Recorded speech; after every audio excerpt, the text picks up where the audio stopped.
Act 1, Scene 1. Lights come up with the women placed throughout the space. They should be disconnected and unaware of each other's presence. Perhaps there is movement. Perhaps the speech is divided up or not in unison. Regardless, the first scene should be a suspended or altered reality, and the lighting and staging should reflect that. Flowers bloom in my heart. But so do thorns, and so do weeds. I ignore the weeds and I choke. They squeeze. The thorns can stay as long as I don't breathe too deep. But I forget the flowers when I can't breathe. It's hard to ignore the thorns, the weeds. But it's harder still to get them out. But if they were gone? Oh, I could have a garden. With strong roots. And a place for the sun to give light to my heart. I'm so glad you decided to start this process. I think you'll soon find out how much easier day-to-day life can be once you have the proper tools. Now, tell me, why are you here? Well, it sounds so dramatic if I just say it. There was a car accident and, well, it killed my mom and my two youngest brothers. I was dating this guy and, well, he raped me. No point in sugarcoating it. And I thought maybe you'd be a better listener than a bottle of gin. I don't really know. My friends thought that I should come, so here I am, I guess. I have a tendency to want to be, to need to be perfect. Sometimes it makes me so anxious that I'm compulsive or I can't sleep or I can't eat. Although sometimes I don't eat because I make myself not eat, but that goes along with my need to be perfect. And I guess overall I'm just really, really anxious. My mom left my dad and me, and my granddad thinks I'm struggling. Oh, I'm very sorry you're dealing with that. Before we get into it, I need to make sure that you know that I'm not here to fix you. You're not here because you're broken.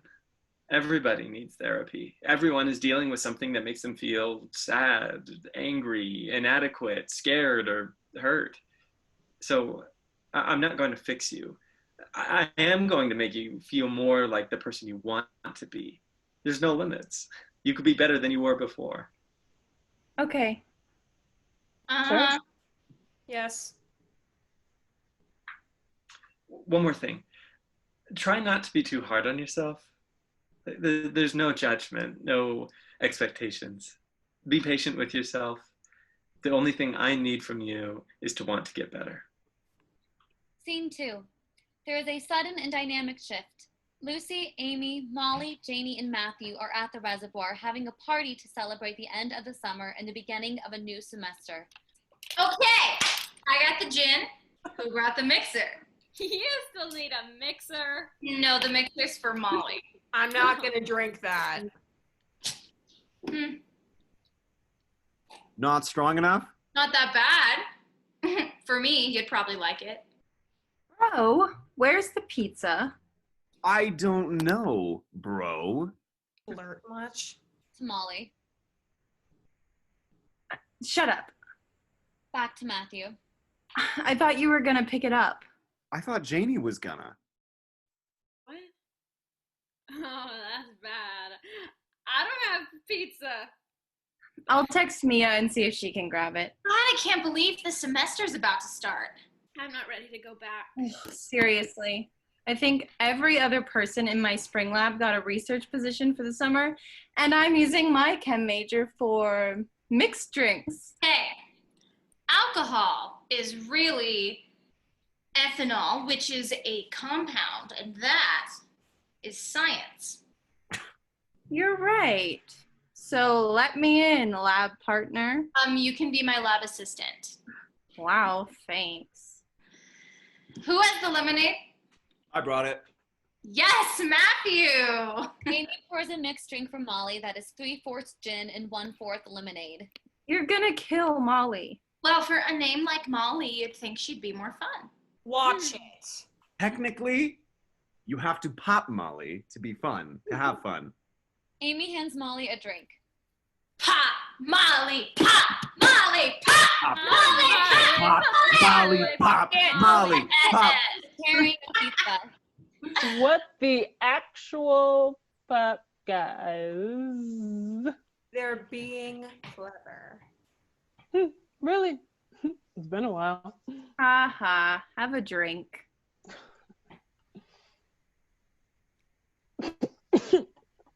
Oh man, that's an Amy pour. Cheers to the end of a fantastic summer, bitches. How was practice?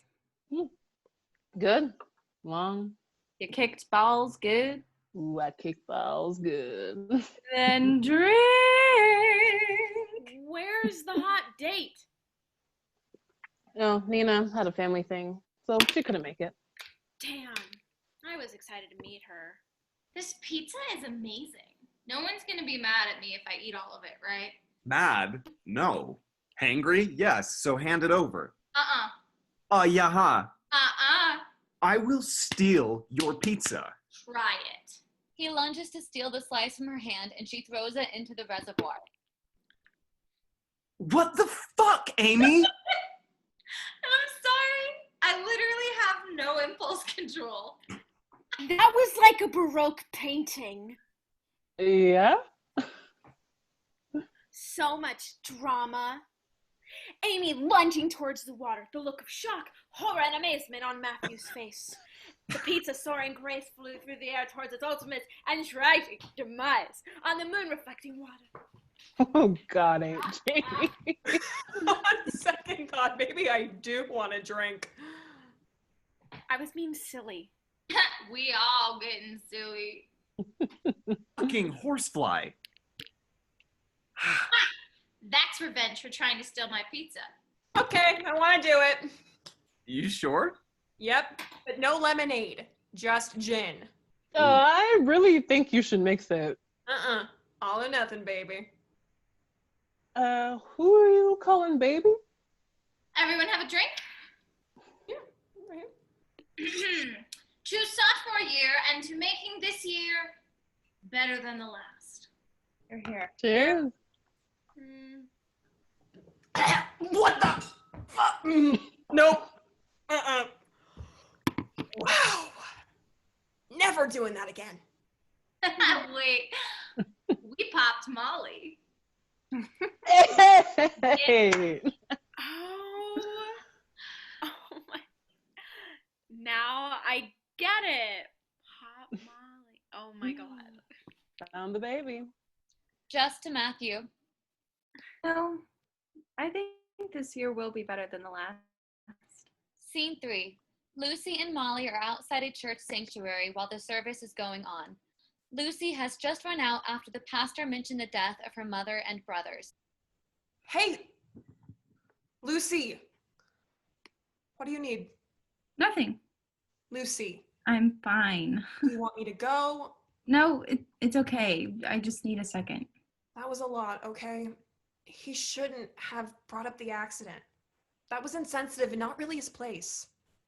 Half my family dies in a car accident, and Pastor Michael treats it like a blessing, a wonderful opportunity to teach the congregation about our Lord and Savior, Jesus Christ. He's not entirely wrong. But he's not entirely right. It hurts me, Molly. It's been, what, 2.5 years? And he's still talking about it in his sermon. People are still coming up to me to tell me how sorry they are for me, still wondering out loud to my face about how I'll ever get over it. You will get over it. You know they're wrong, right? Okay. What are you thinking?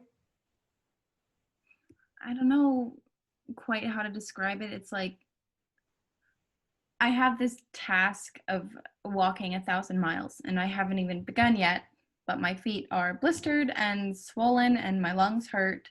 So I'm scared to start walking, but there isn't any alternative. There's one road for me to take, and it wasn't my choice, but I know I have to walk it. Okay. Maybe you have to walk 1,000 miles, but who said you had to walk all 1,000 today?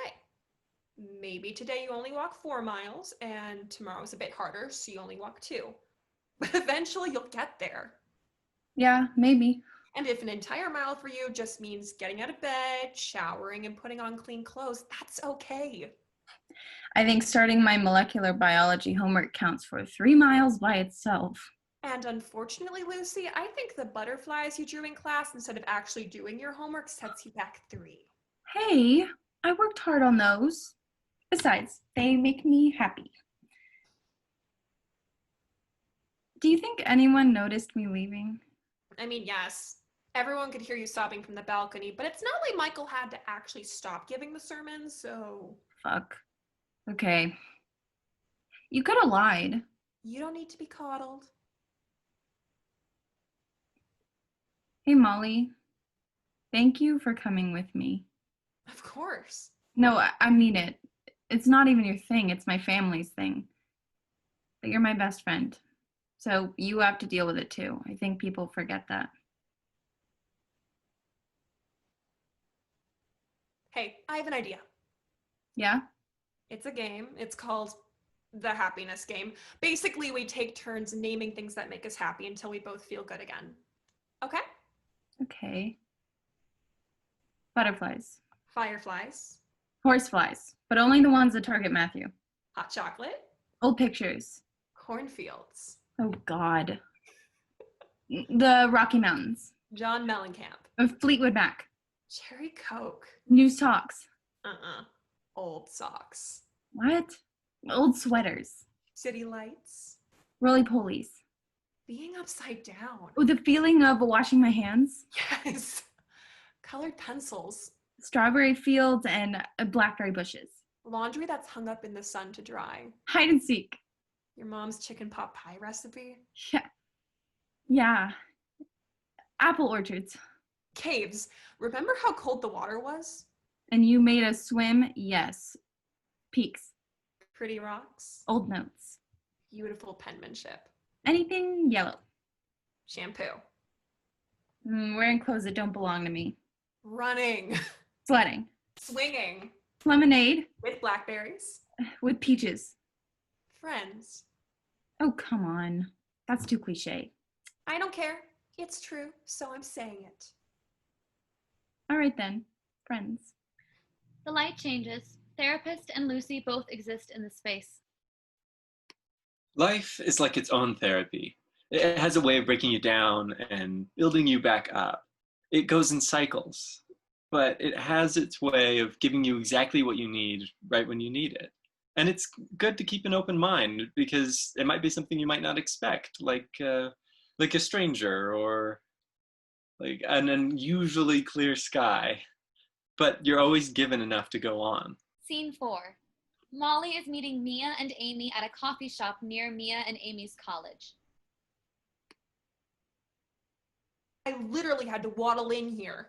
If I were you, I'd strut, not waddle. Your ass is looking great. My ass is looking big, not great. Hell No, yeah. it's not. With how much cardio I've been doing, I have to say I'm surprised. How are you doing all that cardio on top of ballet? I think I'd fall apart at the joints. I have to give myself the best chance I can to get into this company because if I don't, I'll probably have to wait a year. I really should have signed up to audition more places. I just really thought I'd get this one. I was too confident and now I think I've screwed myself over. You're confident because you're putting in the work. You'll get it. And because you're talented as fuck. Sometimes it's not about work. Sometimes it's about how skinny you are or what intensives you've been to or if you're a turner versus a jumper. Oh my God, would you calm the fuck down? You're gonna make it. And if you don't, you can teach. Don't say that. For the love of God, please don't say that. I want to dance, okay? Okay. I'm sorry. It just has to be this company. This year. I don't know why, but it does. That's like not at all true. But it feels that way, okay? I can't see past it. If I don't get this, the next part of my life just seems blank. Well, at least if it's blank, you can scribble all over that shit. You can find another internship. Apprenticeship. Or you could be a temp somewhere or maybe work in a flower shop. You like flowers, right? I mean, sure. Have options. Not really. I was stupid. I'm not in college like you guys. It's not too late for that. It's ballet or Or, Well, you've got us. We'll help you figure it out. After a moment of silence, Molly pulls out a bag of almonds and begins to eat. Ooh, I love almonds. not a bad lunch. Lunch? Yep. Your lunch is just almonds? Yeah, so it's a lot of almonds. That's not that many. It's 27. 27 almonds. That's how many are in a serving size. You have to eat more than that. It gives me enough energy to get through the day. Why would I eat more? I don't know, maybe eat more so you can function like a person? God, you can't starve yourself. I'm not. I'm just eating less. Eating nothing. Eating something. Oh, okay, fine.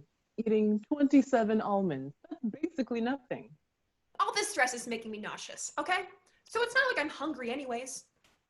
You're practically anorexic.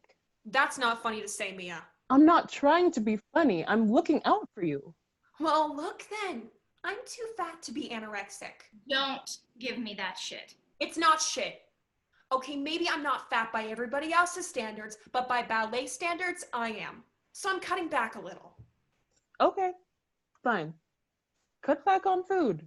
But you're also cutting back your health. You're cutting back your energy, the quality of your hair, patience, clearly. You know they want dancers to have some muscle tone, right? She's right. Yes, I am. God. Whatever. You're a ballet dancer. Shouldn't you be able to take correction? Shit. Just be kind to yourself.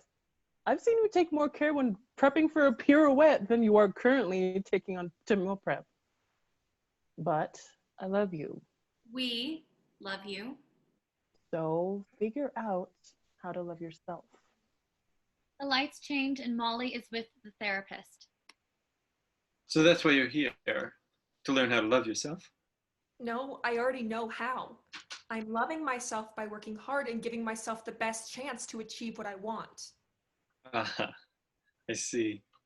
By eating enough, getting enough rest, taking time for your hobbies, enjoying time with your friends? That's not how I see it. You said loving yourself is giving yourself the best chance to achieve what you want. Well, what do you want? To make company and be a professional ballet dancer. Why? Why?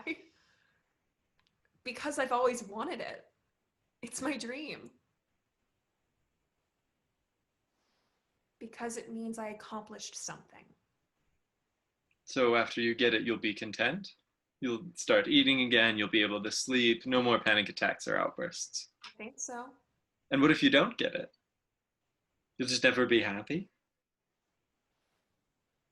Or what if you do get it, but it's not enough? Perhaps you should start finding joy in something other than a result. Find it in something that is stable. Like God? That's certainly an option, but religion isn't for everyone. Now, have you thought about finding peace within yourself? From the look on your face, I'll take that as a no. It's a no. You know, I believe it was Oscar Wilde who said, "To love oneself is the beginning of a lifelong romance." The only experience I have with romance is the balcony scene in Romeo and Juliet. So you're finally admitting that you don't know how to love yourself. You're sneaky. I prefer clever. Either way, I'm sure I'll learn to appreciate it. Listen, Molly, your heart is still beating. You can still feel, taste, and see, and you have a wonderful brain that thinks up dreams and desires. This week, I want you to take a stack of Post-it notes and every day write down one thing you did well and what aspect of yourself you're particularly grateful for. Then take it and stick it on your mirror. This will be required. I'll do it. Scene 5. Mia and Molly threw a house party. Matthew and Amy are separate from the party, but you can still hear it raging in the background. Amy has clearly had too much to drink, and Matthew is attempting to take care of her. I don't get it. Yeah. How can you not get it? Yeah, what? Do you not think I'm attractive? Of course you're attractive. Then why haven't you tried anything? Can you cut the self-sabotage? You know me. I'm not like that. Of course you're like that. You have to be like that. Every fucking guy I've ever been with has been like that. And if you actually, I don't know, care or respect me, whatever, if that's like possible, then that means that the reason he did that to me was my fault. I picked that. I could have chosen a guy like you, but I didn't. So it's my fault. It's not your fault, Amy. Then why do I feel so fucking responsible? It's not your fault. He wouldn't let me go. I know. He pulled me back onto the bed, and I was too scared to try leaving again. And I didn't even kiss him back. I just laid there. Amy, it's okay. You're fine now. Do you know what the most fucked up thing is? I think maybe you should get some sleep now. No. You have to listen to me. He didn't fucking listen to me. But now you're gonna listen to me. Do you know what the most fucked up thing is? What? He called me beautiful. And no guy's ever called me beautiful before. The scene changes, and it's the morning after the party. Amy is in her bed, severely hungover. As if cheap wine weren't punishment enough. Now there's the headache, the pounding, the stomach ache, the vomiting, the emotional ache, the hurt. Last night wasn't just an empty bottle and too many full glasses, it was an empty heart, void of passion or promise. So I lie here and think and watch everything get fuzzy. The will to be conscious has slowly leaked out. The edges of my thoughts not quite so sharp, not quite so dangerous, but merely exhausting. So instead, I casually take in the shadows. The light slowly enters the room. I hide behind pillows and wish that the light would keep away. Scared the exposure would make the thoughts clear and sharp and painful again. To the point that I wish I could crawl inside that bottle and be the wine. Always warm and sweet. Contained, kept in. Unable to spill until opened. Only broken when picked up and smashed against a wall. And poisonous to anyone who tried to take in too much of me. The scene changes and Amy is with the therapist. If you're about to cross the street and notice that a truck's going too fast to stop, what do? I wait to cross the street until the truck is passed. Okay. If you're at the beach and lightning starts, what do? I go to the nearest shelter. If the stove is too hot, do you touch it? No. If the dog is growling at you, do you go ahead and pull its tail? No! You know what is dangerous and what is not. And prior to the rape, you had no history of self-harm. So, logically speaking, if you chose to do something that was unsafe, it was because you didn't know that it was unsafe. You didn't go out with that guy because you knew he was a rapist. You're a smart girl, Amy. You have a common sense and a good, sound mind. Not anymore. No? No, I'm already damaged, so what does it matter? I don't care as much anymore. He made his choice. He is at fault. And he is worse because of it, not you. That's not how it feels. Focus on knowing it, and eventually you'll start to feel it. I've been having nightmares. That's not surprising. Nightmares are a common result of trauma or periods of high stress. Would you like to discuss any? No, I want to know how to stop them. Well, therapy should help.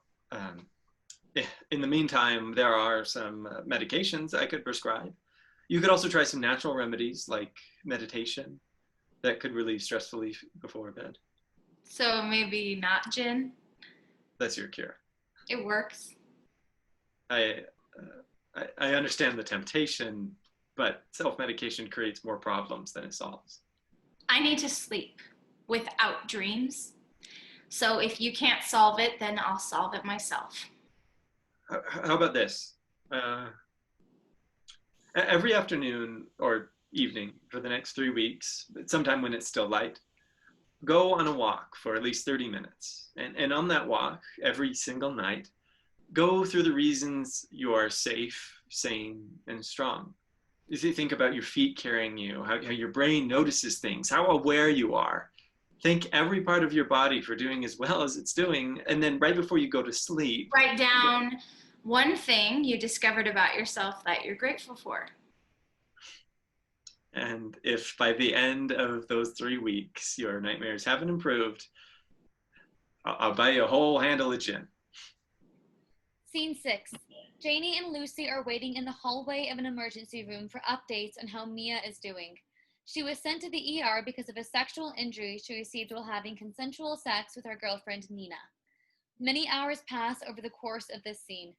Every time there is a blackout, the lights go out. Then they should quickly come up, and Lucy and Janie should be seated or positioned differently. Every time I hear a bed roll by, I think it's going to be Mia. Me too. Blackout. Janie, is that a hickey? Oh, fuck. Is that from Nick? Blackout.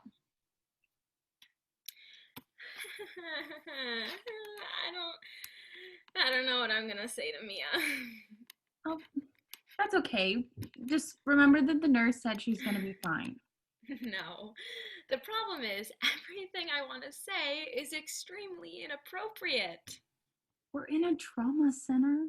Yeah, because Mia tore her cervix having adventurous sex. Can you wait to kink shame her until after the surgery? All I'm saying is, dating a woman with acrylics is dangerous. Blackout. She's okay. Just sort of banged up. Her situation's pretty fucked. What happened was just terrible. Oh, wow. More like ow. We gotta stop. Blackout. Shit. Is that Marco? What? That's Marco. That looks like Marco. Who's Marco? He's a friend from the frat. It doesn't matter. Is it him? I'm sure it's not. Just sit down, okay? I can go find a nurse or something, see if I can find anything out. Blackout. When this trauma patient comes in, you can watch. That's awesome. Thanks. Blackout. Okay. Most likely to have Betty Boop tattooed on their ass. Oh, okay. That surgeon leaning up against the pillar, he clearly gets his eyebrows threaded, so I'm betting he has other secrets. Okay. Who's the most likely to have given alcohol to their pet? Oh, over there. Tie-dye dress, French braids. She probably gave wine to her cat. Because she didn't want to drink alone. The cat's okay, though. Oh, yeah. Blackout. I'm glad it wasn't Marco. Like, I should probably feel guilty because it's someone, but I'm honestly just relieved it's someone I don't know. There is another blackout, but this time when the lights come up, Mia is lying in a hospital bed with Janie right next to her. I may be the one in the hospital bed, but you are by far the more stupid one of us. Lucy told you. I just don't get it. How could you see Nick? I just didn't feel good, okay? But that's not what matters now. How are you? Do you feel all right? I'm fine. I'm here, and I had toast, so they can't do the surgery until 9. And other than the fact that I'm still starving, I really have nothing to complain about. Why'd you go? I didn't want to. I just went. That's not an explanation. Why? Because he kept asking, and I felt like at least one person should be happy. All right? closer, but I don't think we're quite there yet.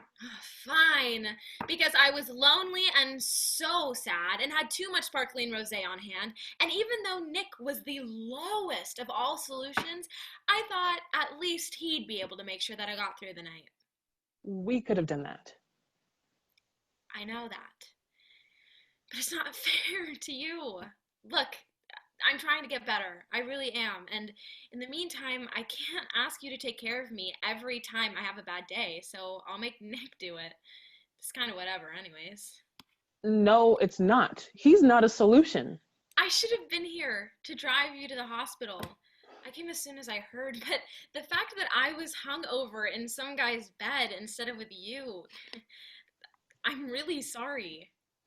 That's not what I'm concerned about. Well, we should both be concerned about you right now. Did your dad come? Since my mom left, he's been a bit absent. He doesn't take much interest in me anymore. He'd care about this. You think? Yeah, you're his little girl. Well, he ignored his little girl to go do a training run. But to be fair, the weather is nice today.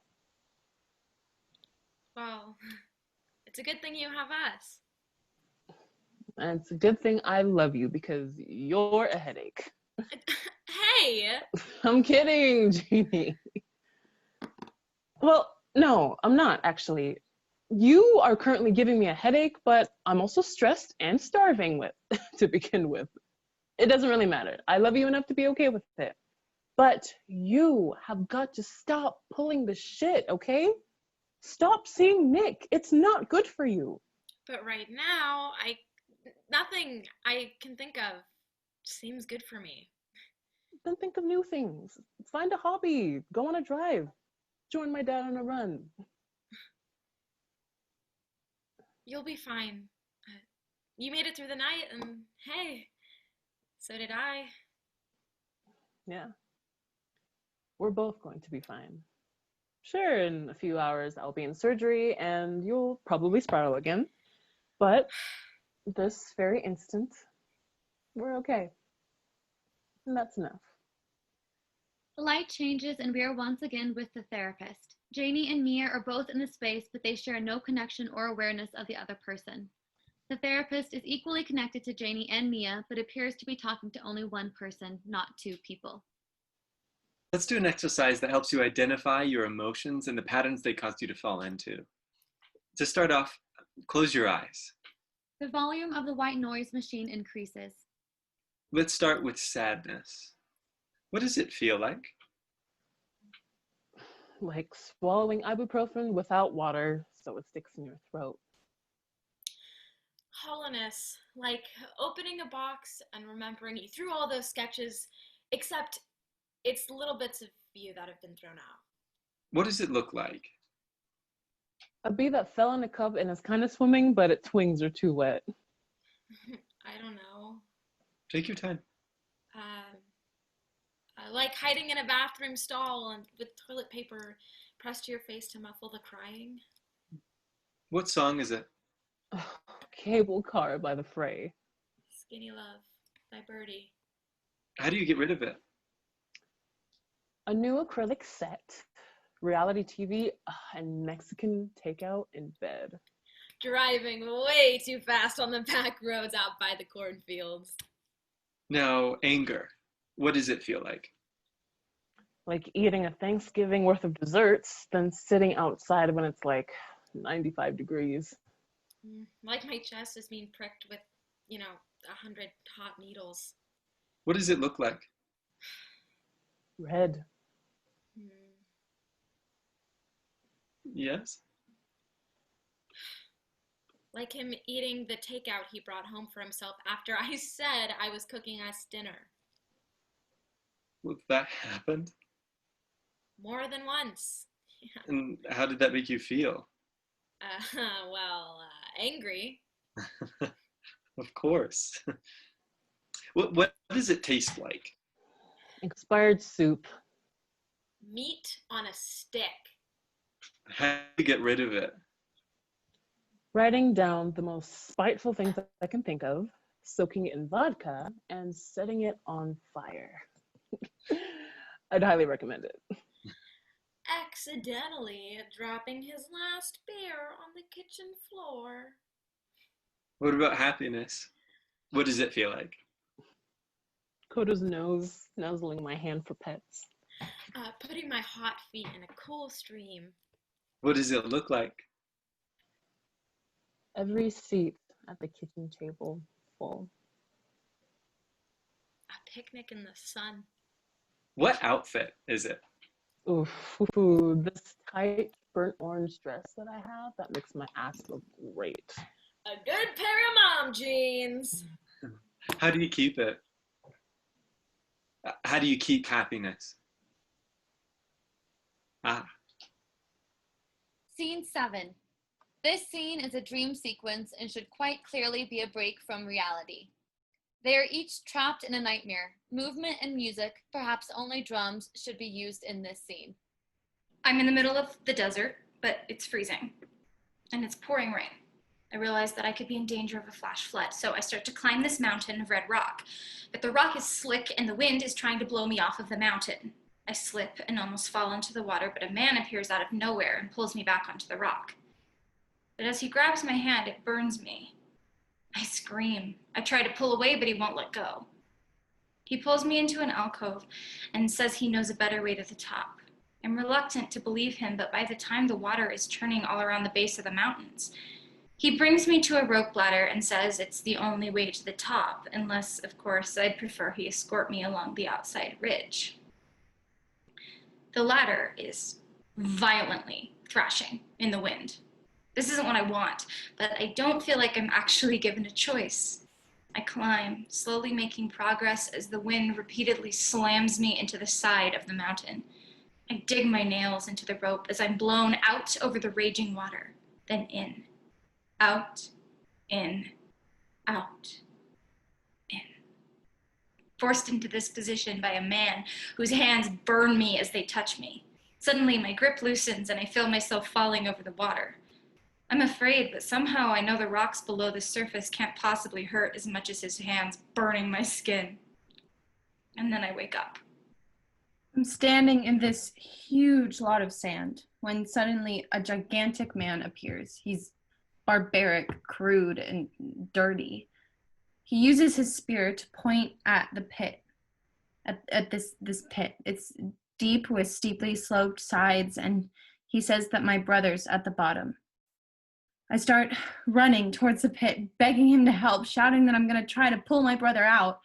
He laughs and points to a man laying on his back a few yards away. His entire torso is punctured with wounds from the spear. Some of the blood has dried, some is still leaking out.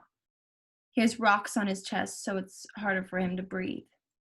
The giant tells me I can try and get my brother out, but if I fail, I'll end up like that man. The pit is deep and the walls of it are nearly vertical and made of sand. Climbing out with my brother is likely impossible. But my brother is down there. So I run and throw myself down the walls of the pit. I see my brother, cold and scared, curled up in a ball at the bottom. Then I wake up. I enter a filthy room I've never seen before. There's mud and trash everywhere. A soiled mattress is propped up against a wall, and when I move it, 3 children, as neglected as the room, are huddled beneath. I coax them out and get them to follow me. Time passes. I get them to safety. They're clean and warm and loved. I don't think they'd ever been those things before. I'm overjoyed. Time passes. I sit up in my bed. I watch as cobwebs form on my windowsill. Mud leaks through my mattress. A stench fills the air. Then spiders appear. First they crawl from the window, then cracks on the floor, then they crawl up through my mattress. Spiders of all kinds and sizes. I can feel them touching my skin, under my clothes, and more are coming. On my mattress, they form patterns and symbols that I don't understand. They have some sort of purpose in their torment of me. They're hangry that I helped the children, so they're punishing me. I'm overwhelmed by the thought of what'll happen next. And then I wake up. All of the music, movement, and chaos stops. The lights change, and suddenly they are back with the therapist. The therapist is in their place. I fucking hate nightmares. Scene 8. Molly is cooking in the kitchen, and she's doing squats while she stirs something on the stove. Mia enters. Are you shitting me? What? I didn't have time to make it to the gym today. And you ran out of time doing lunges in the bus stop? Exactly. So instead I did calf raises in the shower while my conditioner set. You what? It's a joke. Yeah, okay, sure. Mia watches Molly attempt to cook and exercise. What? I missed soccer today, so I was thinking of joining in. Oh, okay. Mia follows along with Molly's exercise routine. Was there any mail for me today? I don't think so. Who's it from? Just my granddad. I kind of needed it today. Is it about money? I know it's been hard since... but you probably don't need it, so Mia stops exercising. I'm fine on money. Okay? Molly stops exercising. Yeah, I just know your granddad's been helping you out a little since... Doesn't matter. I just wanted you to know I can help. You can help.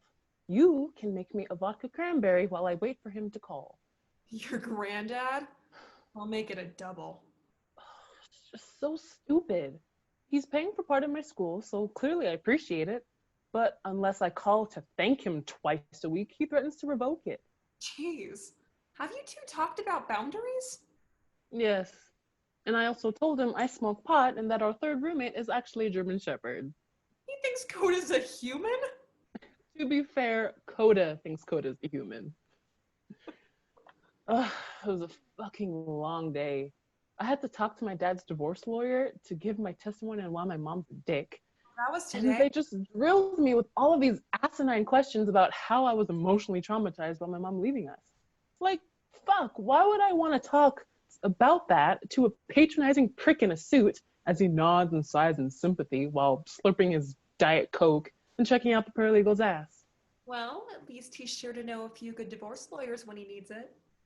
When? Yes. Mia's phone begins to ring. Fuck. He's later than he thought. I was hoping he forgot. Mia answers the phone and puts it on speaker. Hello? Well, I hope I'm not too late. Not at all. We're just cooking dinner and working out. How was the funeral? Long. I guess some people take longer to plant than others. Granddad! Well, when you've been to as many funerals as me, your choices are humor or Valium.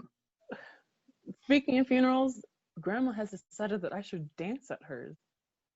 Shouldn't you save that for her grave?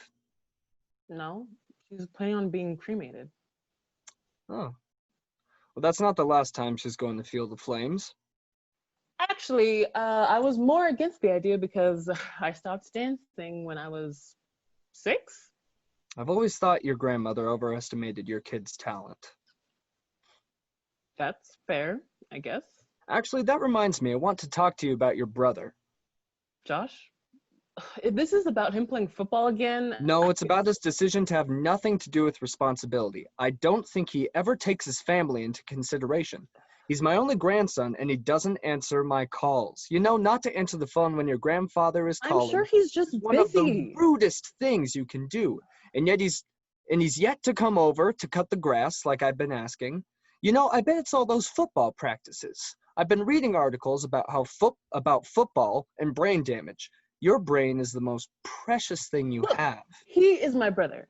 I really don't have that much control over him. See, that's the thing. You can talk to him. Show him how to be more responsible. You can give him a bit of discipline. He's 17. He still needs parenting. That's not my job. Well, he doesn't have a mother, you know. The lights change, and Mia and the therapist are together on stage. I think you'll find it's worth risking a conversation. No relationship is perfect, but the ones that are good, that is, the ones that are worth it, are the ones that are healthy. The healthy relationship has boundaries. Mm-hmm. You disagree? No, I agree. Actually, I almost always agree, which is why you're making me talk about boundaries. Should we talk about something else? Doesn't matter to me. Okay, why'd your mom leave? Fine. Boundaries. My granddad tends to be manipulative, and I don't know how to have a functional relationship with him without always giving in. He wants me to call, I do, and he pays for rent. He wants me to laugh at his jokes, I do, and he pays for groceries. It's a matter of boundaries or income. Guess which one I choose? You're more closed off than you were last week. How come? Well? What do you want me to say? I'm smart enough to think through my own problems. I'm level-headed enough to figure out rational solutions on my own. And I was willing to try. But when we did the emotional patterns exercise, I realized I didn't even have to think about the answers because I already knew them. No doubt, you have a great mind, Mia. But this is about having a space where you can be vulnerable, where you're accepted without judgment or expectation. Okay. The space where you don't have to be tough all the time. I get it. When was the last time someone else allowed you to fall apart, took care of you? I don't know. It was a long time ago. Probably the first time I got trashed. Oh, and what happened? It was early high school, I think. My parents went out on a date night and I ordered pizza and drank like 6 Jack and Cokes by myself. My mom told my dad that I had really bad cramps so he wouldn't ask questions. Then she gave me Pedialyte and a shit ton of water and told me stories about her in college. It was nice. Well, that's what I'm trying to do. What? That. What your mom did. Give you the emotional equivalent of Pedialyte and a shit ton of water. Scene 9. Janie exists with a therapist in the space. I'm willing to give you a certain amount of leniency, Janie, but I really need you to pay for the last few sessions or I'm gonna have to stop seeing you. I know. I'm sorry. It's just my dad just lost his job, so we lost our insurance, and without it, it's just really expensive. Okay, I'm sympathetic. But it's not fair to my other patients to make them pay and see you for free. I'll tell you what. How about you call me when you have enough to cover the past 3 sessions, and then we can talk about starting up again. No, I really need to keep doing this. I'm finally starting to see and I'm progress. really proud of you for that. But this is a job, not volunteer work. In the meantime, I can recommend some more affordable options. Okay. I think it'll help. Okay. Hopefully, we'll get to meet soon. Lights change. Janie is painting in her room. In a separate room, Nick is watching TV and drinking. His back is to Janie. Perhaps music is playing. As she continues to paint, she gets more and more frustrated. Her strokes become bolder and more aggressive. Perhaps she ends up in a heap on the floor. Perhaps the canvas ends up on the floor. Janie's phone rings, and after a moment, she answers. Hey, what's up? I was gonna go for a drive. Do you wanna come? She glances. I'm in. Great, I'll be there in 15. Actually, what if I meet you at the reservoir instead? Oh, yeah, sure. Great, I'm on my way. Scene 10. Amy is looking out over the reservoir. Janie arrives. It's beautiful with the moon. It is. I come here a lot when I'm stressed. I should paint this. You should, and that way you'd always have this place to come to even when you can't drive all the way out here. Why do you think I obsessively paint mountains? Because they're better than cornfields? Hey, I'm a big fan of cornfields. Me too, but mountains are better to run away to. You're really living together? It's not that weird. We lived together before. But things aren't supposed to be like before. And they aren't. Really? He doesn't drink much anymore. That's good. And he didn't have a problem with you coming out tonight?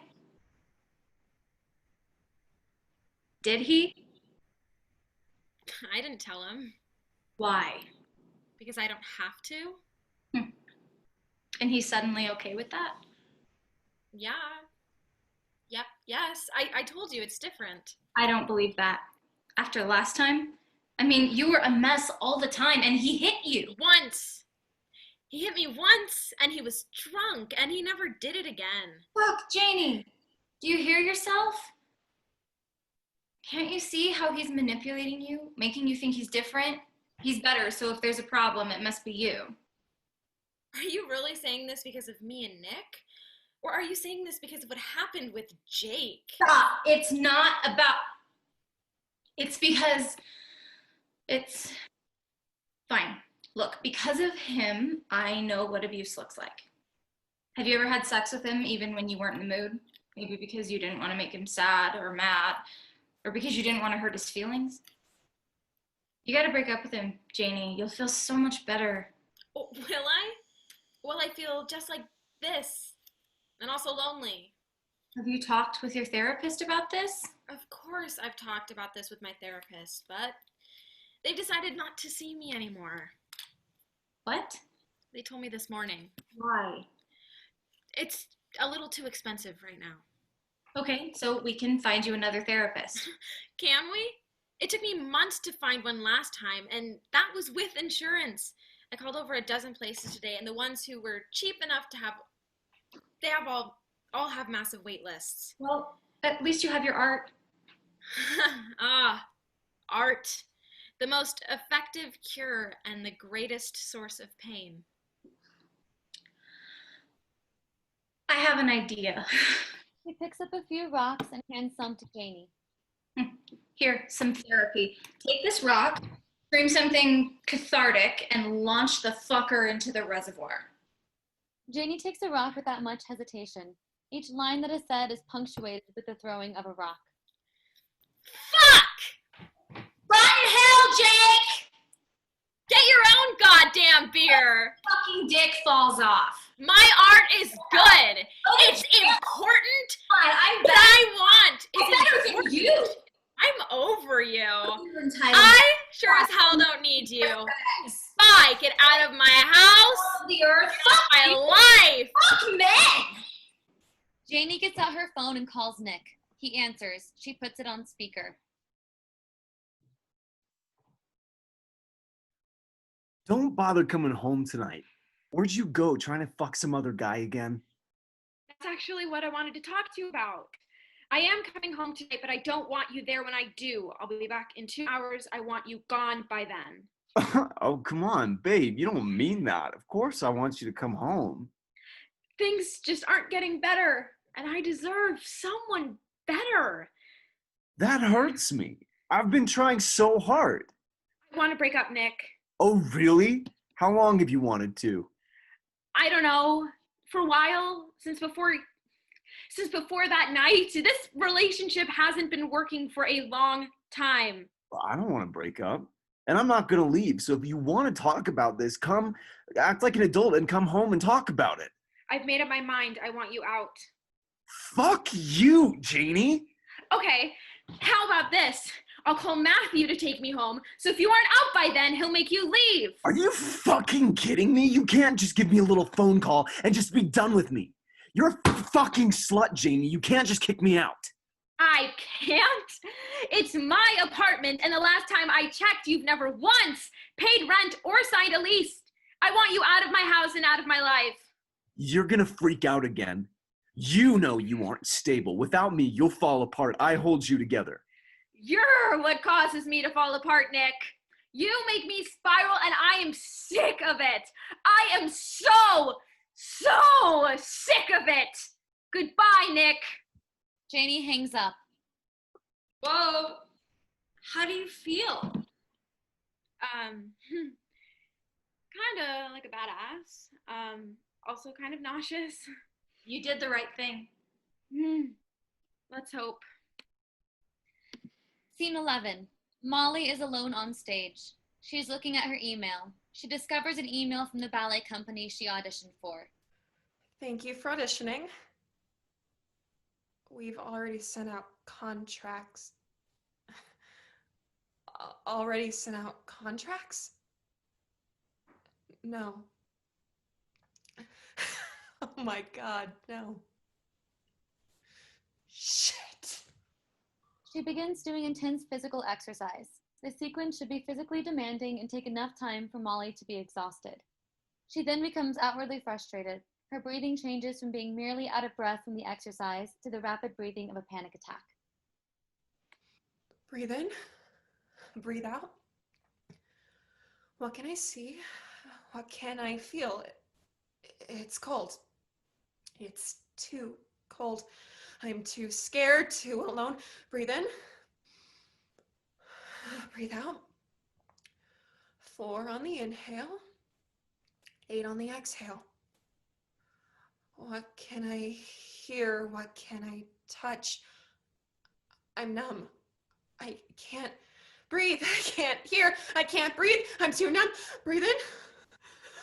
Breathe out. 4 on the inhale. 8 on the exhale. Now 5. Now 10. Breathe in. Breathe in. My chest is too tight. Not enough space. Not enough air. Help me. God, breathe in. Breathe out. 4 on the inhale. 8 on the exhale. Now 5. Now 10. Oh, God. Breathe in. Breathe out. 4 on the inhale. 8 on the exhale.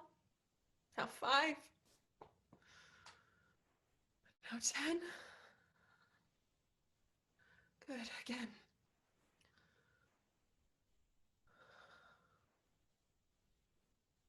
This isn't what I wanted for myself. Scared, pathetic, curled up in a corner trying to remember how to breathe. I used to pass hours with daydreams, thoughts flitting through adventures, fantasies full of wonder and daring. But not anymore. Not how I am. Wanting nothing but to be able to breathe and to sleep.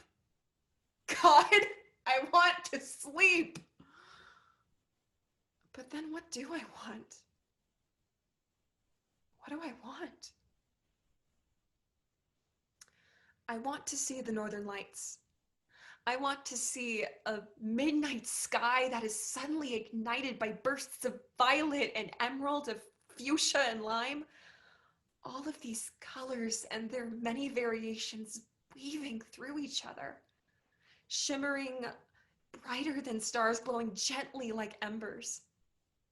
And I want to see the redwoods. I want to walk among trees that are taller than buildings, winding my way through cool shadows, staring up at leaves that flutter 300 feet closer to the sun than the roots that are grounded in rich soil.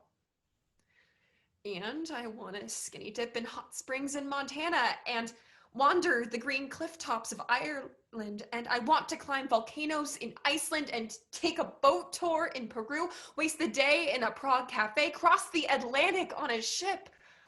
I want to read life like a book, cover to cover, exploring every detail, memorizing the lines, looking forward to the next chapters. And I want to understand all of it.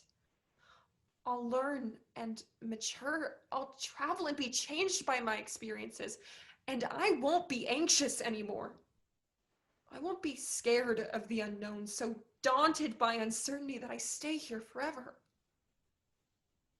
But tonight, what I want is to go to bed with dry eyes and a calm heart, warm under layers of covers, the scent of lavender on my pillow, and my head full of sweet dreams, like a lullaby playing through my mind as I quickly fall asleep.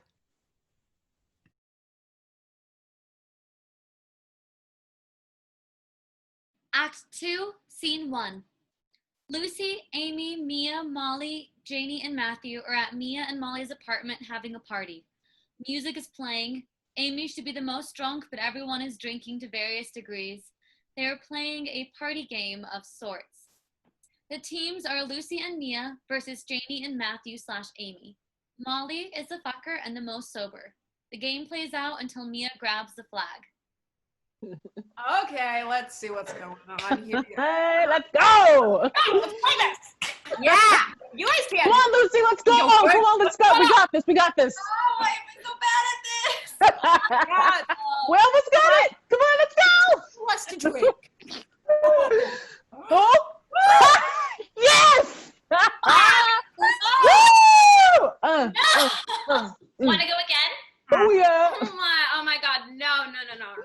It is so late and I've had too much. No, let's play more. Oh, it probably is time to go. You can crash though, Amy. Just like you crash and burn in that last round. Oh. Suck my dick, Mia. Hey, I'm pretty sure the only thing that was burning was your wine. Yeah, wine really shouldn't sting like that. Hey, it was cheap and it wasn't meant to be a sipping wine. Aren't all wines supposed to be a sipping wine? Okay, stop your whining. Oh, bro, no. Mia's cell phone rings. It's my mom. What the fuck? Sorry. Mia answers the phone and puts it on speaker. Hello? Hi, honey. I'm calling with some sort of bad news. Your grandma passed away this morning. Oh. The hospital called me, but I'm not. Since I'm not in town, you should probably help Granddad with the funeral. Okay. You'll need to clean out the house. Granddad can't with his back. Sure. Well, I'm sorry, honey. We should talk soon. Uh-huh. I love you. I'll try and call next week. Sure. Bye. Bye. Honey.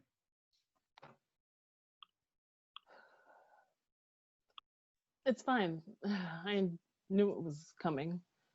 It's probably with the cancer and everything. I'm fine. Let's talk about something else. I had a dog growing up named Tofu.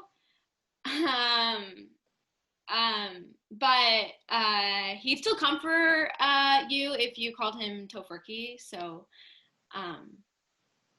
yeah.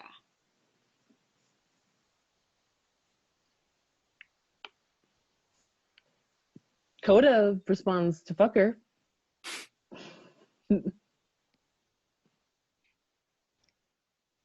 I went on a date last night.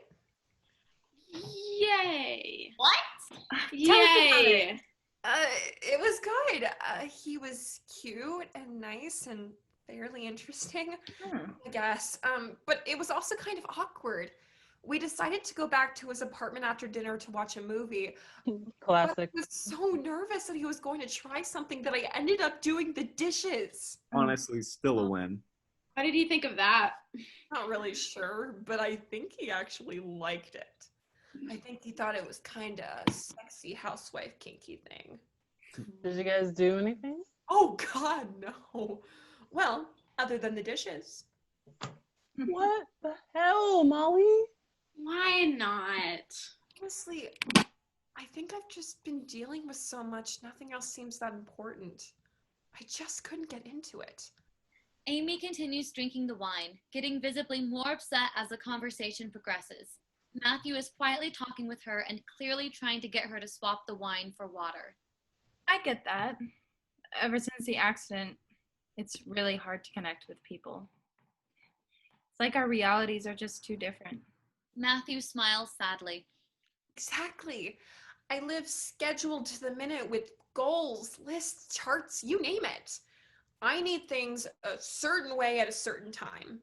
I can't be with someone too relaxed or they drive me crazy. But if a guy has the same structure as me, there's no way our lives would fit together. Dating sucks. Nick fucked me over. I can't even tell if a guy is good or not. let alone if he's good for me. Yep. Amy, can I cook you some pasta? Spiral mac and cheese, please. You got it. And I worry that even if I do find someone who can handle me, I won't be able to handle the pressure of the relationship and I'll spiral. Mac and cheese. Spiral mac and cheese. Or I'll nitpick the thing to shreds. Be stupid again. Thanks, guys. This is really making me feel better. Oh, sorry. Yeah, we got a little Bad drunk. I can double the pasta. Or we could go get ice cream. Somewhere's gotta be open. Oh my god. It's fine. I'm gonna go to bed. Wait! We're being too negative about this. Yeah. We obviously have some work to do on ourselves, some things to figure out. But that doesn't mean we can't be in a relationship. It just means we can't suck them into our spiral. Everyone brings something negative into a relationship, but it's about learning what your thing is and trying to make it better. Yeah, it's not about perfection. It's about improvement. Exactly. We're each a little broken, but most people are. We can still bring love and stability to a relationship. I agree. We've already done that with our friendships. I want to propose a toast to being enough. I'm in. Fucking To being fair. enough. Being enough. The scene changes and Amy is with the therapist. You don't look too happy to be here today. Well, Yes? I just don't know that it's helping. And it's not you or anything. Oh, I know it's not about me. I smelled the alcohol when you walked in. I think it has something to do with that. I couldn't sleep. Have you tried melatonin? Fuck, yes, I've tried melatonin. I've tried everything from cutting out caffeine and putting my phone down an hour before bed to 4 shots of gin and letting legitimately anyone who will hold me spend the night. You know, I think it was Oscar Wilde who said, to love oneself is the beginning of a lifelong romance. Perhaps with the work we're doing here, you'll find peace within yourself and you won't feel the need to fill that void with male company. It's not about male company. I would have happily settled for a golden retriever if my apartment allowed pets. Did you try the journaling I assigned? Yes, I tried the fucking journaling. And all it did was make me realize how many things about myself I hate. So I stopped. It can be hard at first, but you have to put in more effort into being positive. This isn't about positivity. This is about my brain being so fucked up I can't live a normal life. Be patient with yourself and be patient with me. No. She begins to gather her things to leave. I've been patient and nothing's gotten better. Thank you for trying to help, but I need an actual solution. And you just sitting here and telling me that I'm not even trying to get better? Well, it's shit. So I'm leaving. Scene 2. Mia is alone in her grandmother's house. She is going through her grandmother's things and organizing them into boxes. She's going through her grandmother's things and organizing them into boxes. Wrapped in old newspapers in a decorative box marked with birds or flowers or something else pleasant. Found a little figurine of a girl. Her pastel dress and brown curls reminiscent of an alpine shepherdess. In a plastic container, I found a vase. The color's vulgarly bright and not a bit faded by time. A chest contained a wedding dress. The seams decaying, the color more yellow than white. But mostly there were brown boxes, just boxes and boxes. Some old with the edges pulling away from each other, a series of dates written and crossed out. Others new and sturdy with the Lowe's logo stamped across the side. But all contained the same thing. Stuff. Things. Even a few useful items, but those were fairly rare. Pieces of someone else's life that I had to go through and decide the meaning, decide the worth decide if I should take it into my life or throw it into the trash. There were dancing shoes, coasters, snow globes, turtlenecks, glassware, glasses to wear. All of it would have had little appeal if you saw it in a store, and all the sentimental value was only achieved vicariously. But here it was, my inheritance, the remnants of another's life. Good things, nice things, but I don't need more things. Yet there are things I do need that the Patsy and Grandma could never give me. I wish I could inherit laughter, or fond memories, or the stories stored in photographs. I wish I could inherit joy, or those rare and precious perfect days. I wish I could inherit things I truly lack, like energy, or wisdom, or love. Couldn't find any of that in those boxes, but wouldn't it have been nice? And instead, I have 3 dozen boxes worth of shit that never gave me much of anything at all. Scene 3. Mia, Molly, and Lucy are in Mia and Molly's apartment. Mia is attempting to write a eulogy for her recently deceased grandmother. Molly and Lucy are there for support. Mia and Lucy are having a drink. Okay, how's this? My grandma Louise had such vivacious energy. I mean, I think we all know the story of how she trapped a bat in a jelly jar one day and then a snake with baby bottle tongues the next. And growing up, she used that energy to be the best and often most eccentric grandmother she could be. She planned adventures to the zoo, apple orchard, and art museum. She took me to the doctor when I was sick and force-fed me vegetables and fish oil capsules, which I would only appreciate later in life.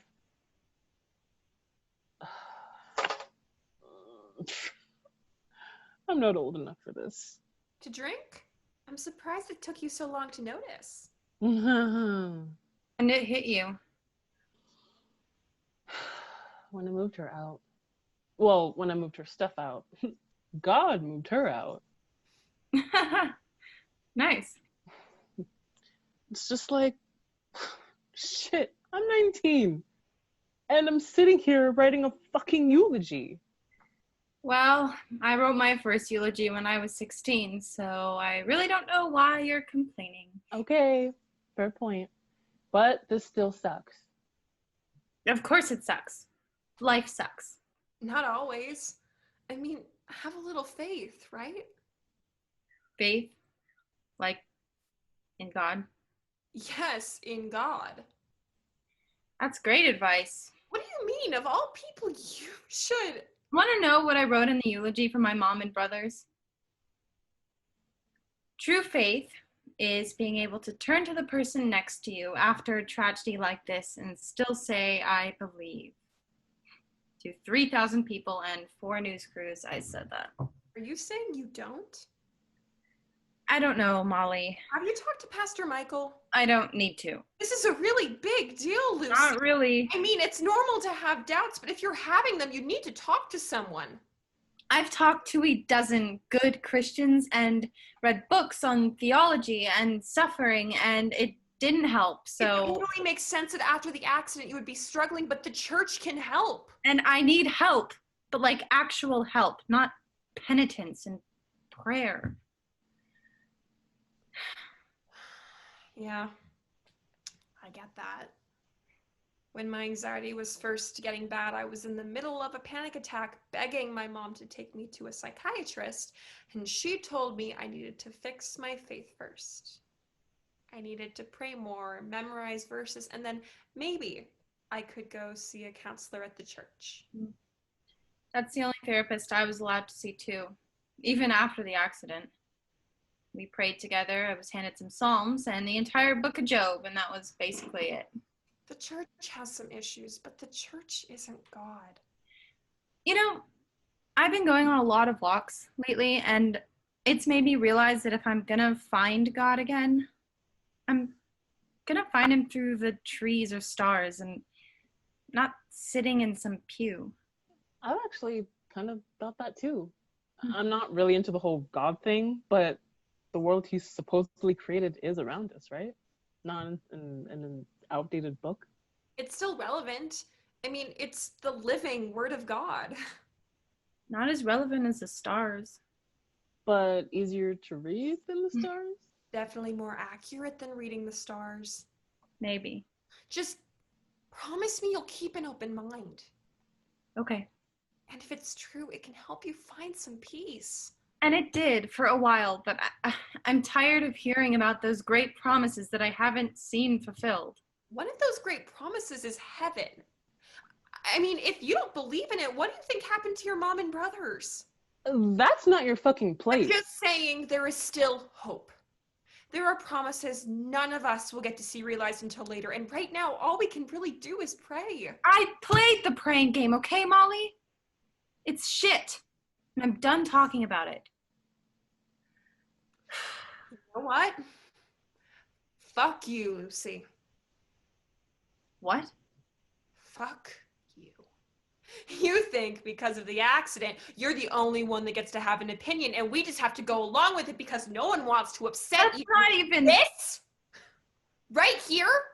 This isn't about you and your problems. This is about Mia. I know that. Oh, really? Do you? Yes, or why else would I be trying here? to help my friend through the death of a family member. So am I. Or do you even know how hard that is? Here with your life sucks. It sucks so bad. What the fuck is your problem? Nothing. I don't have a problem. No, really, what? Did you gain 5 pounds, or did you misread the almond wrapper and accidentally eat more than 200 calories? Stop it, Lucy. I can't fucking believe I didn't make the company.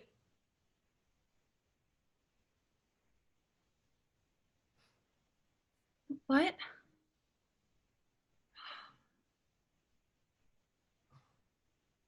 Oh my God. I'm so sorry, Molly.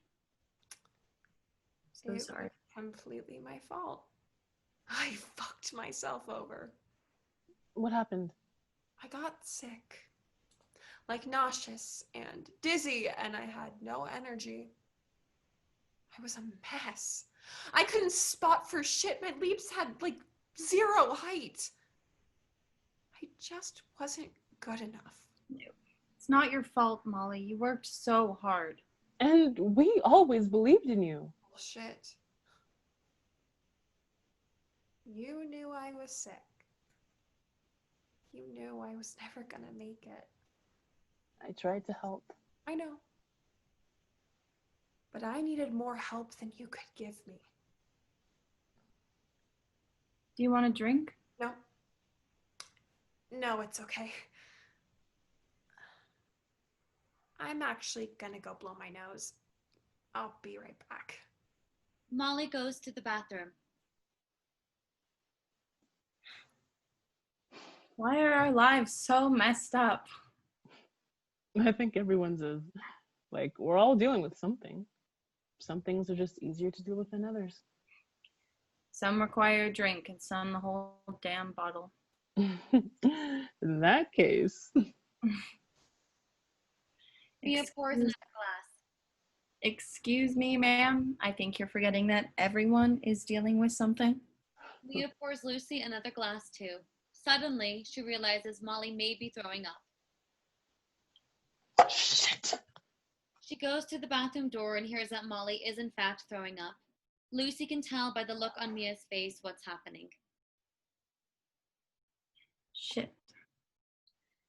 The therapist and Molly exist in the space. You're making yourself throw up now? Why do you think that is? I'm trying to eat more, but then I feel so awful and gross, and it feels like the only way to stop that feeling is to get it out. So I get it out. With the efforts you've been putting in, you shouldn't be getting worse, Molly. I don't know that I am getting worse. If anything, I'm just adapting to my circumstances. Have you heard of neurofeedback? What's that? It addresses the same health problems as talk therapy, but it does so by teaching the brain to self-regulate through visual and sometimes auditory signals. Essentially, it rewires your brain so that it can function correctly. It rewires my brain. Isn't that risky? Actually, it's very safe. It helps your brain process information and respond more accurately, so it can only help. Do you think I should do it? I do. I think talk therapy has its benefits, but it also has its limitations. If you're interested, I could refer you to a colleague of mine. If you think it'll help, I'm willing to try it. Okay. I'll send an email with her contact information. They stand up. Good luck with the new therapy. I really hope it's a good fit. Me too. Take care, Molly. I really enjoyed working with you. What? Well, I just assumed with the neurofeedback you'd want to discuss your problems with the new therapist. Oh, of course.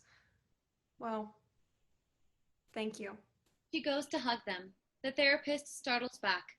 Oh, have a good evening. Goodbye. Scene 4. Much like the hospital scene, the following is a sequence of moments. The lights will go down, and when they come up, a new moment is occurring. Lucy is talking on her cell phone with her sister, Katie. Come on, Katie, you've always wanted a wedding. Well, now I want to elope. You didn't force me to watch thousands of hours of Say Yes to the Dress so you can elope. You've always wanted a wedding. Not without Mom. It's too hard. Look, the accident has screwed up enough. I hate for another good thing to be ruined because of it. Elope if you want, but do it because you want it and not because you're scared to want something else. Blackout. Lucy is at the grocery store when she is approached by a stranger. Oh, wow. Are you Elaine's daughter? Yeah, I am. Oh my God, you look just like her. I get that a lot. It just breaks my heart. What happened to your family? I cried for 3 days when I heard the news. Sorry to hear that. How's your dad doing? Blackout. Lucy and her dad are in the kitchen sorting through items that belong to Lucy's mom. I've already gone through the china cabinet, but take a look and see if there's anything you want to keep. Is this the giveaway pile? By the cookbooks? Yeah. Dad? What? Really? You're trying to give this away? Oh my God, I tried to give your brother away. Well, just his ashes. I'll put it in the keep pile. That's probably a good idea. Hey, Dad. How do you think Mom would feel about us giving away so much of this stuff? It's just stuff, Lucy. I mean, yeah, but it's her stuff. We aren't giving her away. It doesn't matter how many figurines we keep. Or willow tree statues. It doesn't make her any more with us. I know. I mean, you're right, but it's just hard to look at something of hers and think, okay, does this gravy boat best summarize her life? Or maybe this throw pillow she's had since college? I mean, maybe we should just get rid of all of it. I think you'd regret that. I know, it's so unfair to pack away everything she was in boxes. And yet it's just as unfair to act like we could keep her here just by leaving her things on the shelf. It's just hard thinking of her things as finite. I mean, there's only 11 sweaters in the whole world that are hers. We give some away and now there's only, 4? A couple years from now, maybe I move and get rid of more and now I just have one. But which one? The one that fits me best or the one I can remember her wearing? She hands him a sweater. Dad? Why aren't you wearing your ring? Blackout. The lights come up and Lucy is alone in a graveyard at night. There is some physical representation of Christ or Christianity. I tried. Can you believe that? Can you honor that? I tried. I tried really fucking hard. But I'm tired. I'm so tired of trying, of fighting. How many bathroom floors have I cried on?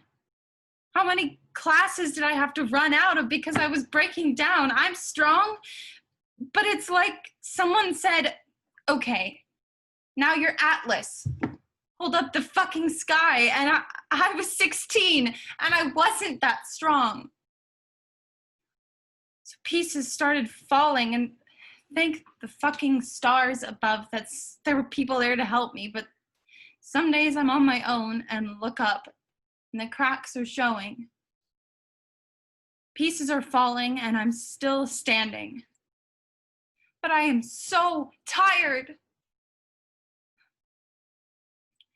So tired.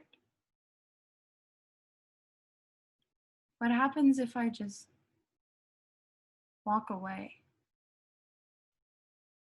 What happens if I decide I don't want to hold up the sky anymore? God, why did you do this? Why did you give this to me? I tried for you. I loved you. I kept the faith as best as anyone could expect me to, and it wasn't enough for you? Or was it too good? And so you gave it to me because you knew I could handle it. You left half of my family die in a car crash. Is that any sort of blessing? Is that your sense of a promise fulfilled? I tried. God, I tried. But you abandoned me. I had to watch my dad break down and cry and break down and cry, and he never screamed, he never drank, and he kept worshiping you. And I followed that example. I was an example.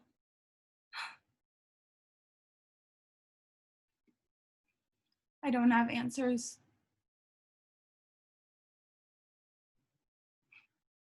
Do you have answers? Do you have an explanation, a purpose?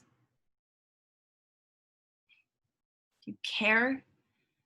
Do you still love me? Will you take the weight of the sky? I'm not Atlas, but for you, I tried to be. For you, I fucking tried.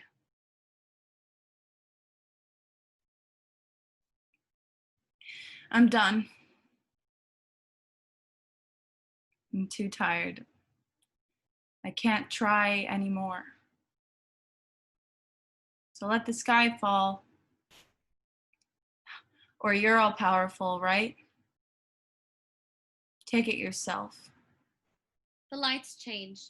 The therapist and Lucy are on stage. It's not important. You're having suicidal thoughts. Yeah. Half my family dies. I want to see them again. It's logical, not suicidal. It's natural for you to want to see them again, but it's not logical, and it is suicidal. This is serious, Lucy. You've got to treat it as such. This week, I want you to write down 5 people you love, people who you would be devastated to lose, and write down why you love them and why you'd miss them. Reflect on them. Don't idealize. Not one of them is going to be perfect. Not one of them was without mood swings or moments of failure. Also, in case no one has told you, Lucy, you don't have to earn a place on Earth. All you have to do is try to figure out how to heal. And then you've got to fight for that healing. Do you really think I'm not? Why do you think I'm trying these new medications, eating right, getting as much sleep as I can, getting fresh air and sunlight, filling every second of my day with activities so I don't think about it. I'm not just sitting here letting it take me. But you still consider it an option? Why? Well, 'cause despite all that, I'm not getting better. And I'm still a disaster. It makes me moody and aggressive. And I take it out on my friends, and they have to deal with all of it. Lucy begins to walk out of the therapist's space to meet woman 2, who is crossing to meet her. Last week, I was talking to this lady at my church about the accident, and I was upset and crying and just really missing my mom and brothers.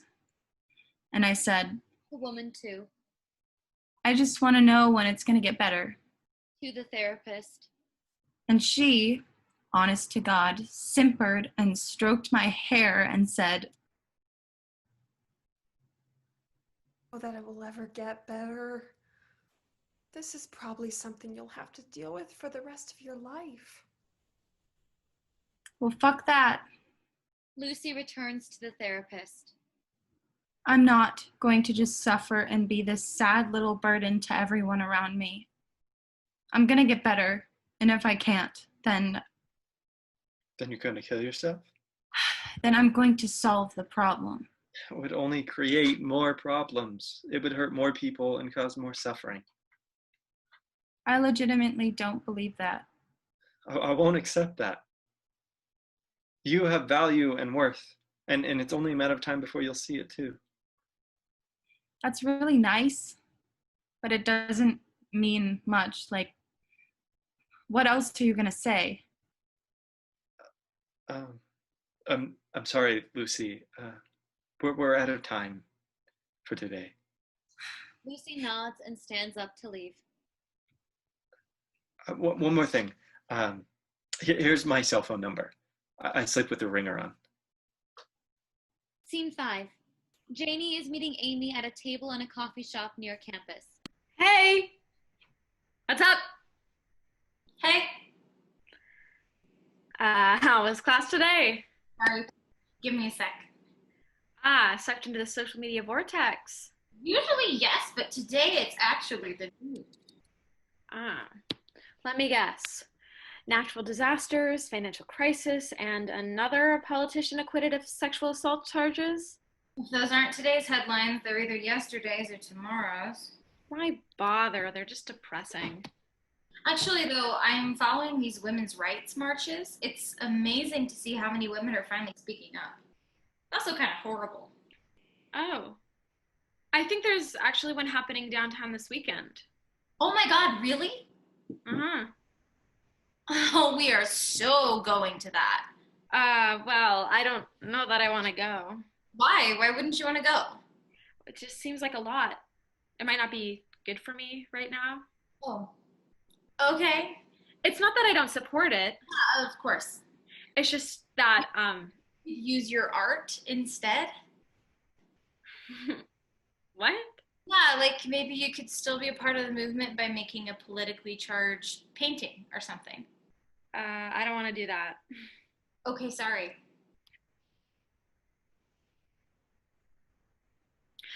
Something funny happened in my painting class today. Yeah? We were doing some like color theory stuff, and the windows were open, and this bird was like really obnoxiously like chirping outside.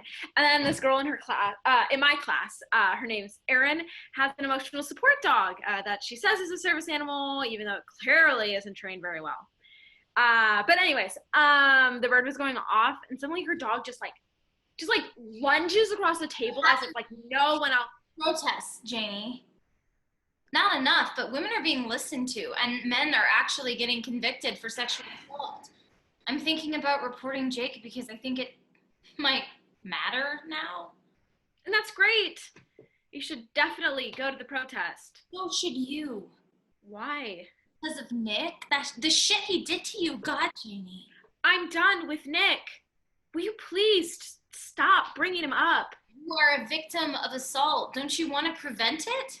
Don't call me a victim. Don't live in denial. Who says I can't live in denial? I like a healthy dose of denial. Like maybe not like rose-colored glasses, but like like a rose-colored monocle. And how's that going? Really well, depending on what eye I look at it. I'm glad you're trying to be positive. No, I really am. But if you're working through shit, you have to go through it to get through it. What does that mean? It means you should come to the protest. I'm not ready, Amy. I'm sorry, but I'm not. But I'm gonna leave. I can't deal with this anymore tonight. I'm sorry. Text me how the protest goes, okay? Scene 6.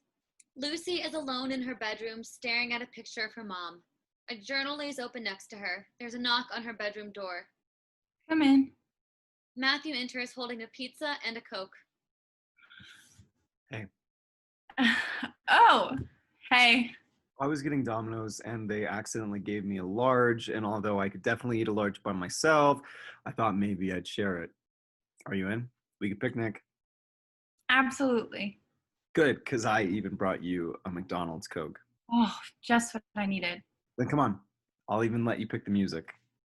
Scene 7. Janie is alone on stage. She's attempting to paint a politically charged painting for Amy in support of the Women's Rights March. She is kneeling in front of a blank canvas. Information about sexual assault/abuse sits before her as inspiration. But as she begins to read it, she realizes that Nick had abused her. After a moment of reflection, Nick enters the scene. It's suspended reality, and Janie is talking more to the idea/memory of Nick than to Nick himself. I'm thinking back on memories. Remember the night we met? Our friends drinking music blaring out of tired speakers, glances turning into smiles. We danced. And then we talked. Then we stayed awake the whole damn night talking about life with white rum on our breath. Many nights were like that. Warm and safe. Exhilarating and uncertain. And we became the best part of each other's day, our lives slowly drifting together, reaching for each other, touching, intertwining. Until it was so knotted and tangled, I would have to cut myself out. You spiraled. You made up problems. Excuses took place in bed, and you were always there beside them. I fought for us, and you fought me. I cared more. You drank more. We both had problems. And I cried more than I should. And I was blamed, for everything. You were so selfish, so sensitive, immature to a fault. Scared, lonely, pathetic. You needed me. And I mistook that need for love. I loved you. But the night still came when we argued so long, I let dinner burn black in the oven. You were so drunk. I was sorry, also stupid. You didn't want to have sex. You didn't want to sober up. So you swung, and I froze. Time froze. I apologized. I left. Scared and unsure. I apologized. And I came back, scared and unsure. And I nuzzled your nose and kissed the tears out of your eyes. Until I didn't care if you hurt me as long as you kept kissing me. Somehow, missing in all of that I was yours, but you weren't mine. And you were yours, but I wasn't mine.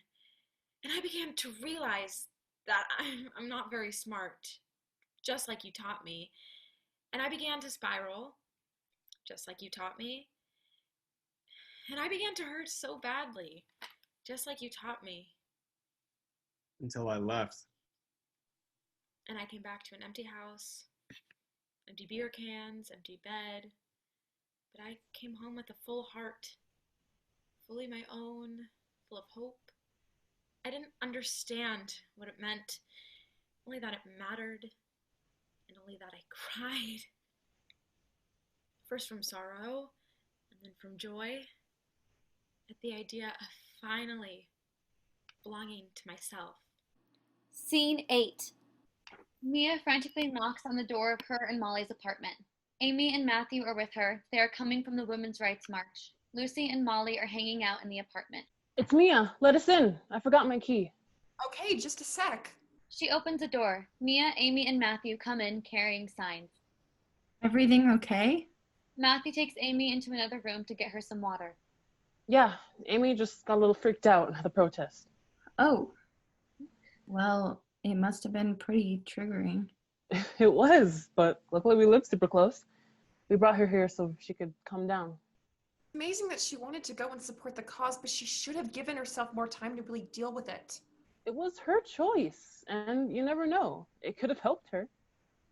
Matthew and Amy re-enter the room. Matthew sits next to Lucy. Okay, Amy? Yeah, can we get you anything? I'm fine. We didn't have to leave. You started hyperventilating.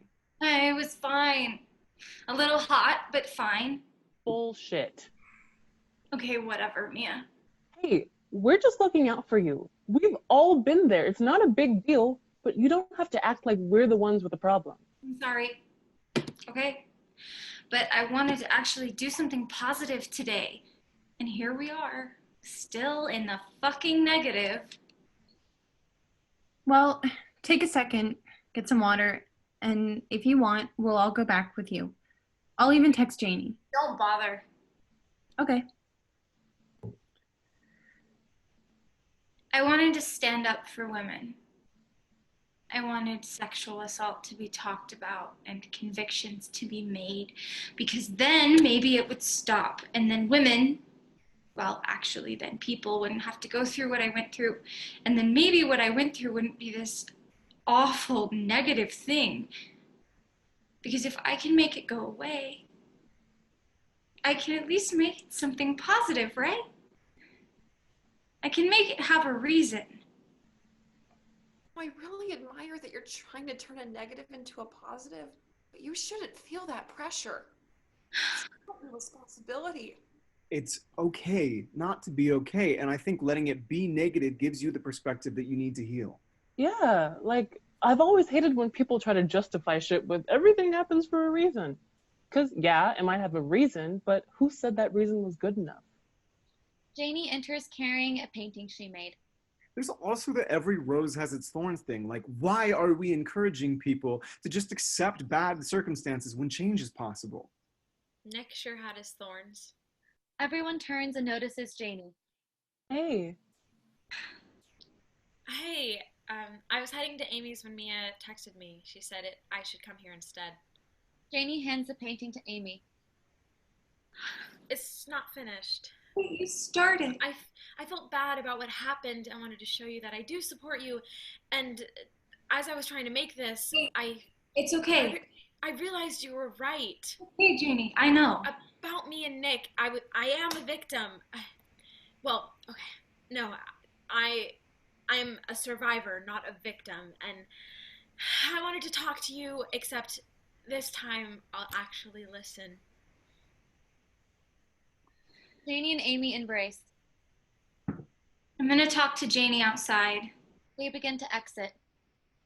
You know, I believe it was Oscar Wilde who said, "To love oneself is the beginning of a lifelong romance." And if that's true, then you just gave up a pretty pathetic relationship to start one with the hottest girl I know. Thanks, Amy. Amy and Janie exit. Mia picks up the painting and looks at it. I know she just started, but it's beautiful.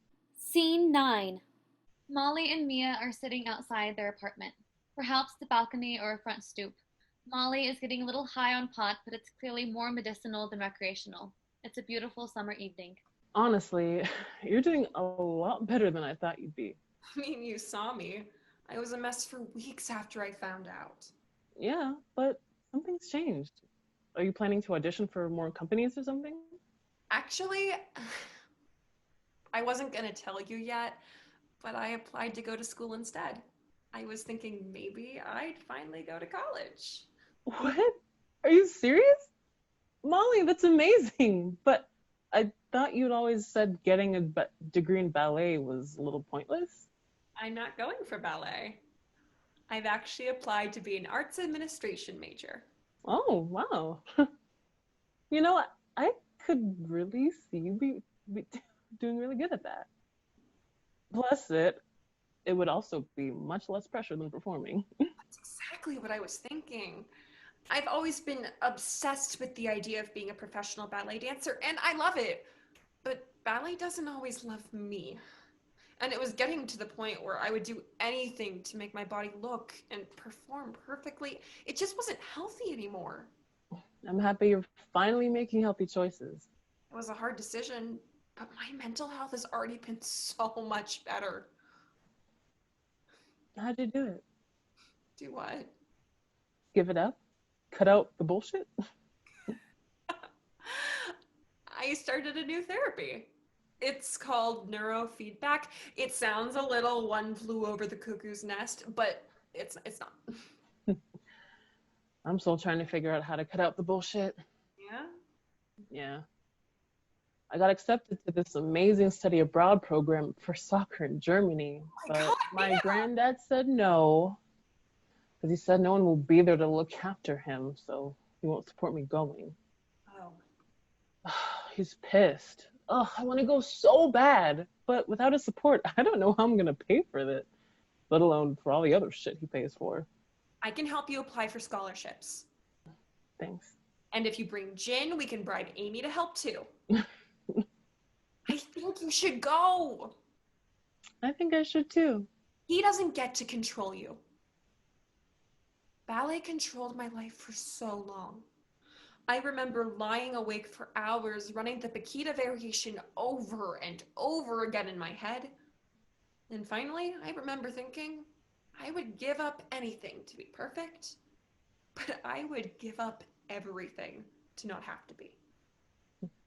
So you gave it up? Exactly. And now I sleep. She looks down at the joint/pin.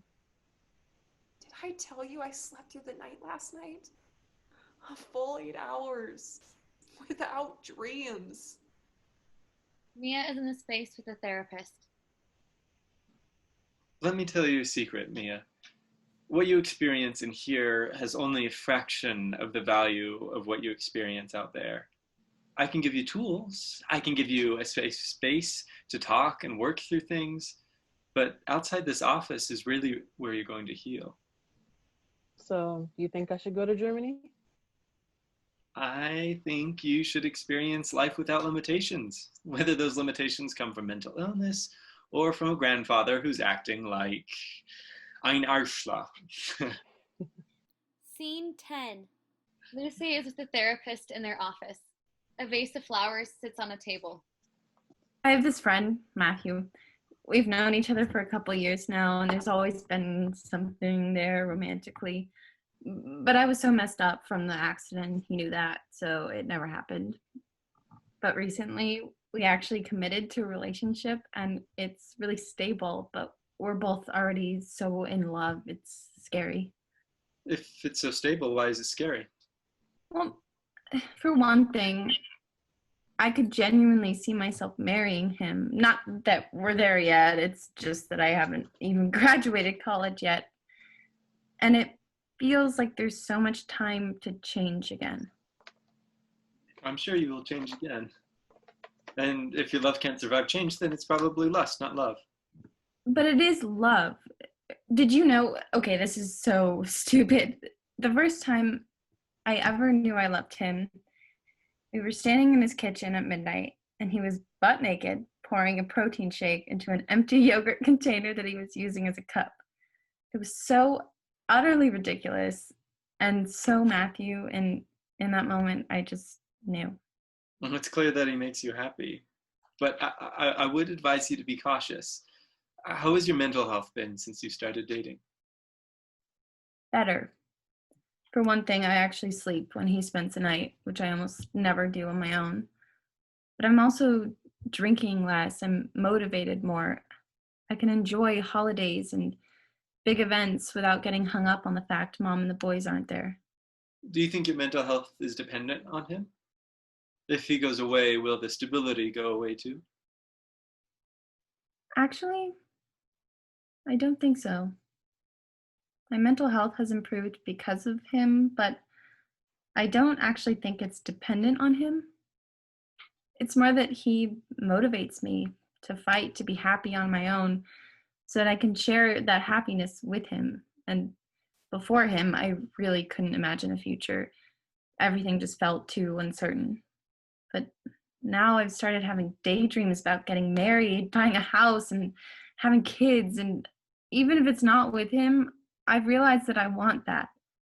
I have a future to work for, and it might be with him, but it's also okay if it's not.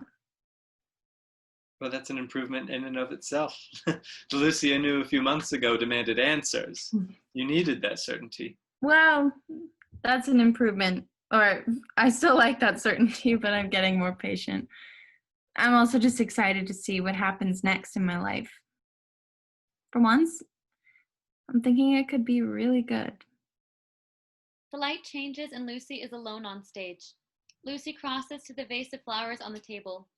She picks a sunflower and stares at it reflectively.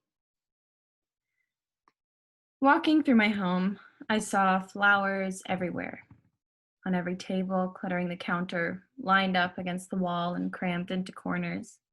Sent to us by loved ones, old friends, even people who had just read about us on the news. Gentle reminders that we were being thought of, prayed for. But soon the flowers began to fade, wilt, rot, and the whole house was once again filled with death. The stench of it hung in the air, harsh reminders that we were mourning, suffering. That's fine.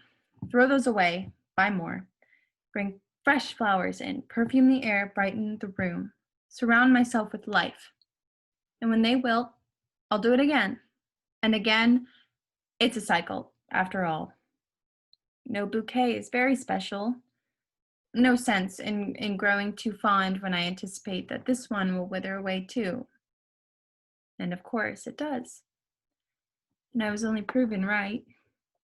Each flower pretty, pleasant, but always passing.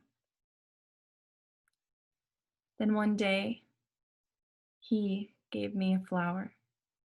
Walking together, so close, our hands brushing. And he stops, smiles, and picks a yellow wildflower. He gives it to me and laughs at the excitement on my face. Well, I still have that flower, carefully pressed and tucked away. And even though it's faded and dried, it's pretty and pleasant, and I swear to God, it still brightens the whole room. Scene 11. Lucy and Matthew are camping. It is night and the stars are bright overhead. I think you either like the Beatles or Pink Floyd. I like both. Liar. Oh! Yes. Why? I just don't think brains are wired to like both. Yeah, okay. Wow. Pointing to the valley below. I can't get over how nice those houses are. Do you want to live in a house like that one day? I want to live in a small house. One where every room is being used and you have to see everyone else who lives there because it's too small to avoid each other. I want a house like that too. But it has to have a big yard. Of course, with lots of trees and a garden. Maybe even a hot tub. Ooh, fancy. But I like it. And if I have a small house, I'll have more money to get outdoors. Huh. Experiences, not things. Exactly. Good philosophy. That being said, I already know I'm going to spend way too much money on paint. I want the kitchens to be red and my bedroom to be yellow, and all the bathrooms can either be pastel blue or sage. Yeah, but if I painted the walls for us, then it wouldn't have to be too expensive. Fair point. And we could use all your empty Scotch bottles to decorate the shelves. I'd want a wood shop in the backyard. Oh, and maybe I could have my own shed too, and I could learn to paint or write. And a patio. With string lights. And a fire pit so we could have friends over. Yes.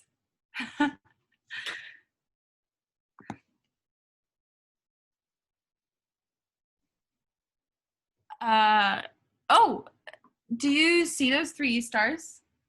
Which ones? The 3 right there, they make a triangle. Stars are just dots in the sky. Literally any 3 stars make a triangle. Well, these 3 are very clearly a triangle. Like, it's an equilateral or isosceles or something. Ah, I found a trapezoid. Yeah? Well, I found a rhombus. How about a circle? What? No, they're all their own circle. You know that, right? Hey! Hi!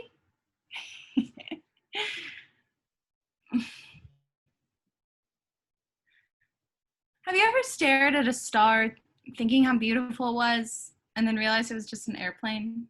It's kind of embarrassing because you think you're looking at this natural, perfect thing, but instead it's a dingy Southwest flight going from like Newark to Phoenix. Airplanes can be beautiful too. Scene 12. This scene is a separate reality. Much like the beginning and the scenes with the poetry, the 5 women all exist in the space, but they are in their own worlds.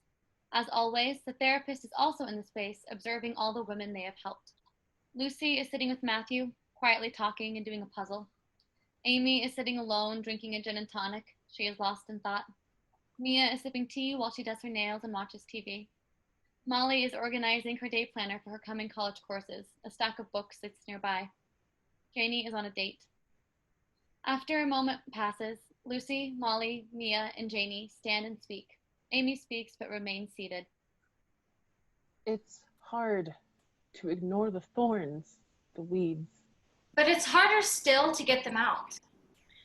But if they were gone, oh, I could have a garden.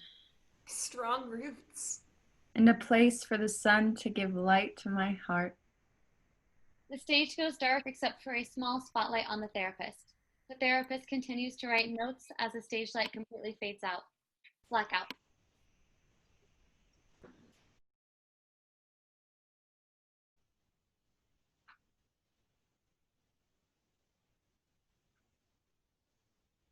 Yes? His granddad. Ooh, ah. What the fuck? Guys, I don't know what to do! What am I supposed to That do? was the funniest. Kidding me? You're welcome. That could definitely be it. Fuck up. One more time. Okay, children, behave. Don't make me come back on the screen. Sorry, Mom. Don't worry, it's recorded. I'm also Big Dumb Idiot Boy and I need to find the script, so. That was so perfect.